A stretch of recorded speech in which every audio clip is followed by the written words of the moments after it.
Hey, what is going on guys? Danny here, hope you've all been doing well. In this video, we'll be discussing AMD's all-new 3rd generation Ryzen processors for the desktop, and a bit about Navi that were announced at Computex earlier this week.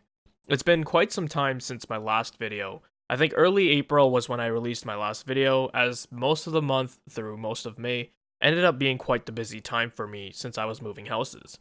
And if you've ever moved from one house to another, you know how much of a nightmare it can be with packing everything, arranging movers, setting everything up in the new home, changing addresses with financial institutions, and going through all the legal processes, all that fun stuff. Not to mention, there were renovations that needed to be done as well, so I just didn't have the opportunity to sit down and make a video for you guys. But now all of that's done, and it's just a matter of slowly settling in.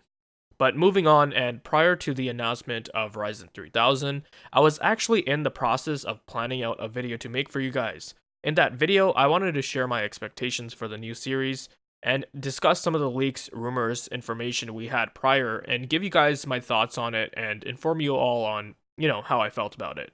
Honestly, I'm actually kind of glad I didn't end up making that video, because a lot of the information that was out there was pretty much all over the place.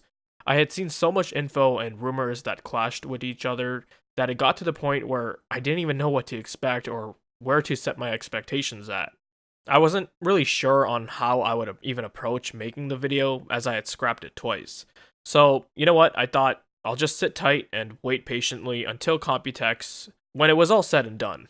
Well, moving on, let's talk about the Ryzen 3000 series announcement at Computex from none other than AMD's CEO Lisa Su, and man oh man have they hit it out of the park with this one.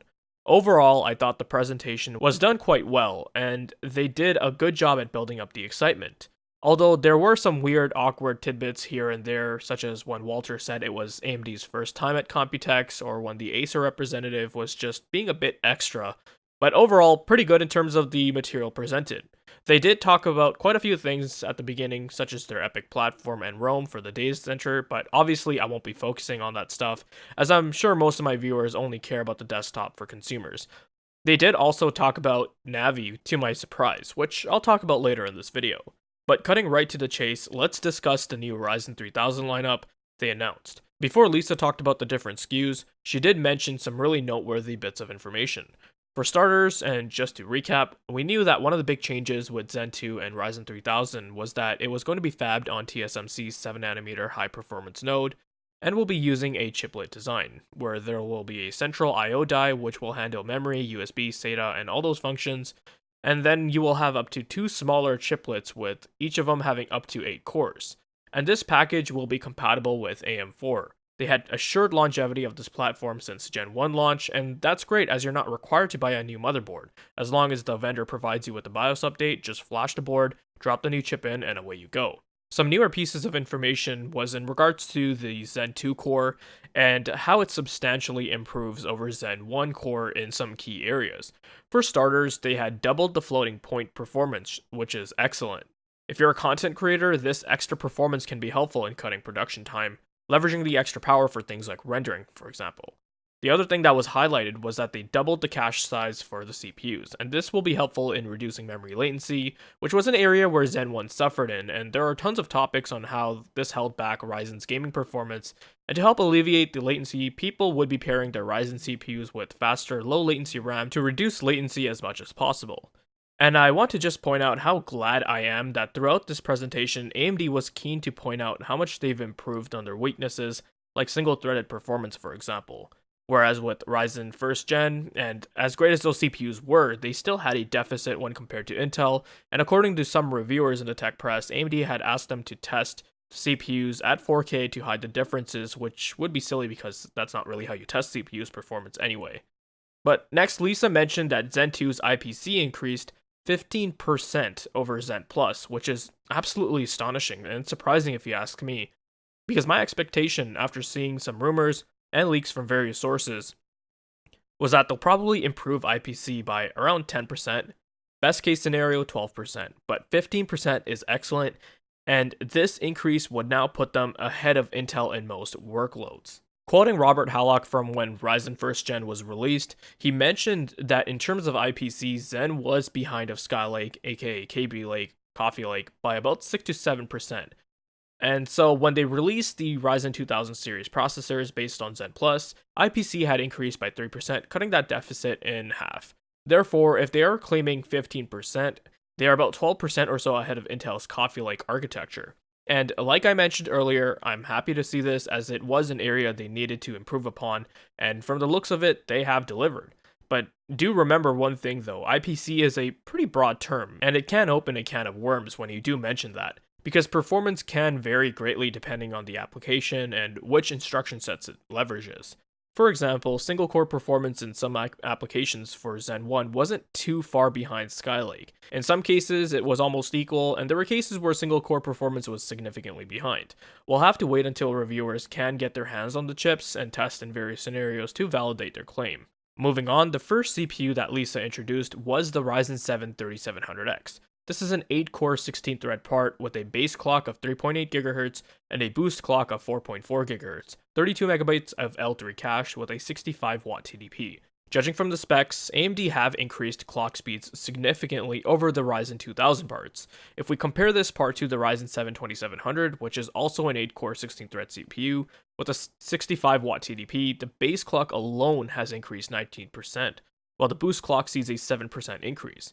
The cache, like mentioned before, is doubled from 16 to 32 megabytes. AMD actually went on ahead though and compared this part to the 2700X, which makes sense as it's also an X variant CPU, and some of the data shown was quite impressive. In terms of single-threaded performance, we're looking at a 15% increase and an 18% increase for the multi-threaded performance.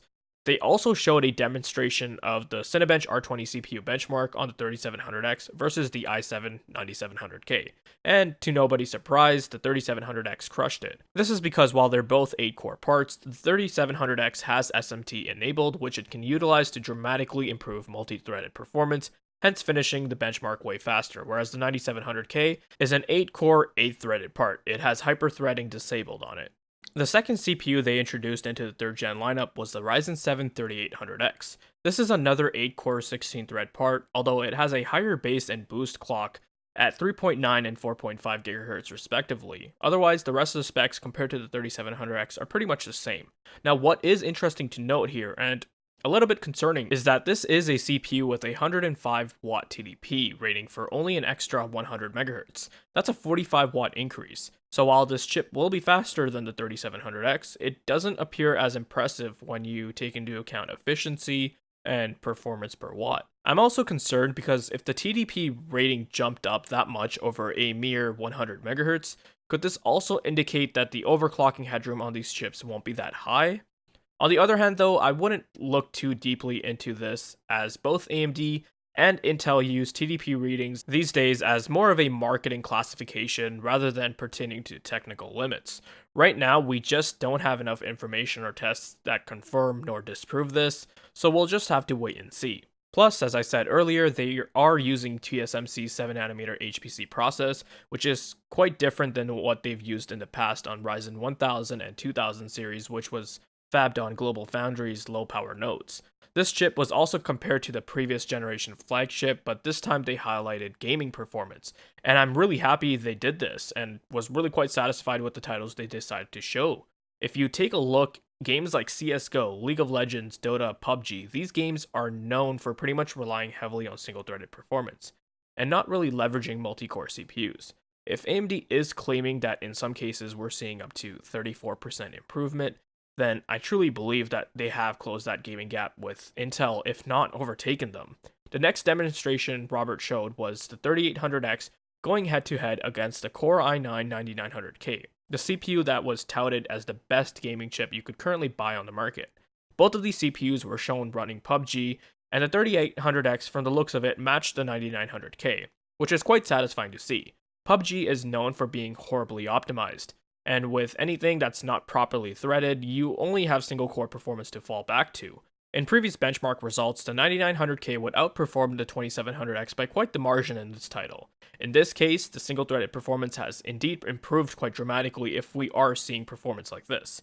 And this backs AMD's claim of IPC improvements because the 3800X has a boost clock of 4.5 GHz while the 9900K boosts to 5 GHz. That's a 500 MHz deficit, but despite that, performance is still up there for the Ryzen CPU. The other thing I'll say is that I'm not sure why everyone is so fixated on the whole 5 GHz or nothing, because if IPC gains are high enough, then as is shown here, there's no need to go up to 5 GHz to match Intel in gaming performance. They can remain in that comfortable mid 4 GHz range, and things will be just fine. I can see it maybe being useful from a marketing perspective, but it's not such a big deal. And I'd rather they maintain these moderate clock speeds rather than try to ramp it up to 5 GHz. This just leads to higher power consumption, which leads to more heat and a noisier system. Like I said, we'll have to wait for third-party independent reviews to validate this stuff, but so far, I'm really liking what I'm seeing here. And last, but definitely not least, Lisa introduced a new line of CPUs into the Ryzen desktop family, the Ryzen 9 3900X. This is a 12-core, 24-thread CPU with a base clock and boost clock of 3.8 and 4.6 GHz respectively. Along with that, this chip also has a whopping 64 MB of L3 cache, since this package actually has 2 chiplets instead of 1. And the TDP rating for this chip is 105 watts as well. So like I said before, I'm thinking they're more than likely just using the TDP as a classification term, just like how Intel states the 9900K has a TDP of 95 watts, but we all know how hot and power hungry that chip can get. So don't take them too seriously on this is what I'll advise. Just like how they had demos with the previous 2 chips, they also did one with the 3900X. This time it was a Blender rendering test involving the new chip going against Intel's HEDT CPU, the 9920X. The Ryzen 9 3900X completed the render considerably before the 9920X, an 18% difference, which is astounding. Lisa then proceeded to announce the pricing of these parts. The 3700X will retail for $329, 3800X will be $399, and the 3900X will be $499, all in US dollars of course. So we're basically back to Gen 1 pricing, which is totally fine. I thought they have delivered at the right price point as it's justified by the performance. I mean, if you take a look at what the i9 9920X retails for here in Canada, we're looking at around $1,500 to $1,600. And $499 US after conversion approximately today is about 670 CAD. So that is less than half the price, and you're getting better performance? I can't ask for more. I'm very satisfied with this. I'm pretty much very hyped up. The 3800X is basically half the price of the 9900K and matches its performance while being a lot more efficient, so they're significantly undercutting Intel in the market. To add to that, the processors will be hitting store shelves on July 7th, which, my god, is going to make June feel like an eternity. I had really hoped the release date would have been earlier, but it is what it is. Now, overall, the feedback from the community was quite positive, and I think the majority were happy and satisfied with the lineup. But there were some that I saw who weren't as content, and I think this had to do with people expecting Jim's list not being true. I mean, Jim's list had the R7 as the 12 cores and the R9s as the 16 cores with some parts attaining a 5 GHz boost clock. But obviously this didn't happen, so I can see why some had gotten disappointed. And to some extent, this list did come true, you could say, because AMD decided to hold back their hand. They are sandbagging, which I know a lot of people didn't like. A lot of people in the tech press have talked about how at Computex, on the show floor, there is a 16-core AM4 part, but AMD isn't really talking about it. Why? Well, the reasons for that are still unknown, but many are speculating that this is simply because AMD are waiting for a response from Intel just in case. I mean, clearly they didn't have to release it right now, when their 12-core part is comfortably beating their HEDT part. Having the 16-core part would have made it an absolute bloodbath. Therefore, as of now, it looks like as if all the SKUs have been shifted one tier up. Nonetheless, I'm still happy with what I saw, and I honestly can't wait to get my hands on the Ryzen 3000 chip. You might be wondering which chip I'll be going for. It'll probably be the 12-core, most likely. But I'll be talking more about that in a separate video, sometime in the near future. Moving away from the CPU division, AMD did also unveil Navi at CES. Although there wasn't that much information given to us, as they said more about Navi will be revealed to us at E3, which I guess is appropriate as Navi is a gaming-centered GPU, and E3 is a gaming-focused conference. So they go hand in hand. Some important pieces of information we got was that Navi will be using an all-new RDNA architecture, which Lisa emphasized is different from GCN. So I'm hoping the weaknesses and drawbacks that GCN had, which held back its gaming performance when compared to the likes of Nvidia, for example, will be solved with RDNA. It'll be built with higher clocks and with efficiency in mind, 1.25 times the performance per clock, and they are targeting 1.5 times the performance per watt. and it will be the world's first GPU to utilize PCI Express 4.0. The graphics cards will be released under the Radeon RX 5700 series branding, which is interesting. It's like they're going back to the old ATI days for the naming scheme. They also showed off a demo of the 5700 series GPU, going head-to-head against the RTX 2070 and Strange Brigade's built-in benchmark, attaining about 10% better performance. Again, we'll have to wait until the cards themselves are released for the reviewers to test the performance, as Strange Brigade does favor AMD GPUs. Honestly, I've actually been so turned off from the GPU market that most of my focus so far has been primarily on the CPUs. For those of you who follow me for a while now, you'll know my stance right now on that portion of the market. For Navi, I'll remain skeptical. That's all I'll say for now. So that was AMD's conference at Computex 2019. Pretty good show if you ask me. I want to know in the comments below from you guys though, what were your thoughts on the presentation? Are you hyped? Will you be picking up a 3rd gen Ryzen CPU or a Navi graphics card? If you guys liked this video, leave a like, check out the video description for my other videos and ways to support the channel. And if you're interested in more content like this, then make sure you're subscribed. Thanks for watching, take care, and I'll see you in the next one.